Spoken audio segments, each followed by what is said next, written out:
swali. Labda niseme ni kweli Mheshimiwa Rais alitoa ahadi kwamba ndani ya siku 100 kuna mambo anakwenda kuyafanya. Na naamini nyinyi mnakumbuka kuna mambo yameshaanza kufanyiwa kazi. Moja, swala la kuzuia maiti. Maiti sasa hivi hospitali zinatoka bila kulipiwa gharama. Na hata sisi wengine tunapigiwa simu, mwenezi niko hapa hospitali nina mwili, ukishaongea na uongozi wa hospitali mtu anapewa mwili wa ndugu yake anakwenda kuuzika. Lakini hili tunaenda kulithibitisha zaidi katika ziara zetu na tutapata majawabu ya kina. Lakini hilo la kwanza limeshatekelezeka katika yale mambo ambayo Mheshimiwa Rais aliahidi. Lakini la pili, aliahidi kutoa ajira za afya na elimu, limeshafanyika.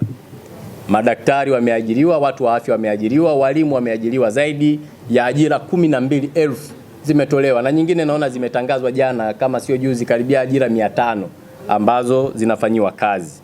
Lakini jambo lingine kuhusiana na bima ya afya, huu mchakato umefanyika mikoa yote na tumeona wakuu wa mikoa wakizindua baadhi ya maeneo wakitoa maelezo, lakini Mheshimiwa Rais atakuja kulizindua mwenyewe rasmi na hili limeshakamilika, linasubiria tu tarehe itakayopangwa kwa ajili ya kufanya uzinduzi wake.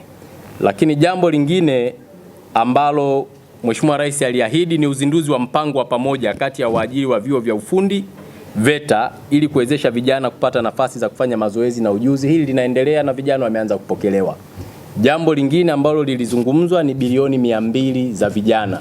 Hili lipo katika mchakato wa utekelezaji na ninaamini kabla ya siku 100 tayari kupitia Wizara ya Vijana chini ya Mheshimiwa Nanauka mambo yatakaa vizuri. Lakini mnakumbuka kwamba kulikuwa na jambo la jitihada za matumizi ya nishati safi. Sidhani hapa kama kuna mtu anatumia kuni hata huko kwenu. Manake hilo mmeanza kulitekeleza na nyinyi. Lakini ni sera ya Mheshimiwa Rais kwamba nishati safi ikawe ni msingi wa kuhakikisha Watanzania wanatumia hizo nishati lakini wanakuwa na afya bora. Lakini kuendeleza mashauriano na wadau wa siasa, taasisi za kiraia na sekta binafsi kuunda tume ya kuanzisha mazungumzo ya maridhiano na upatanishi. Hili nafikiri lipo tayari. Lakini aliahidi wakati wa nini? Wa kampeni, na hili jambo linaendelea vizuri. Kwa hiyo hilo nilipenda niliseme kwamba Mheshimiwa Rais na mwenyekiti wa Chama cha Mapinduzi amechukua hatua na mambo yanakwenda vizuri. Kwa hiyo mjiandae waandishi wa habari kupata bima ya afya ambayo itawasaidia nyinyi na watoto na vizazi vinavyokuja ambavyo vitapata huduma hiyo.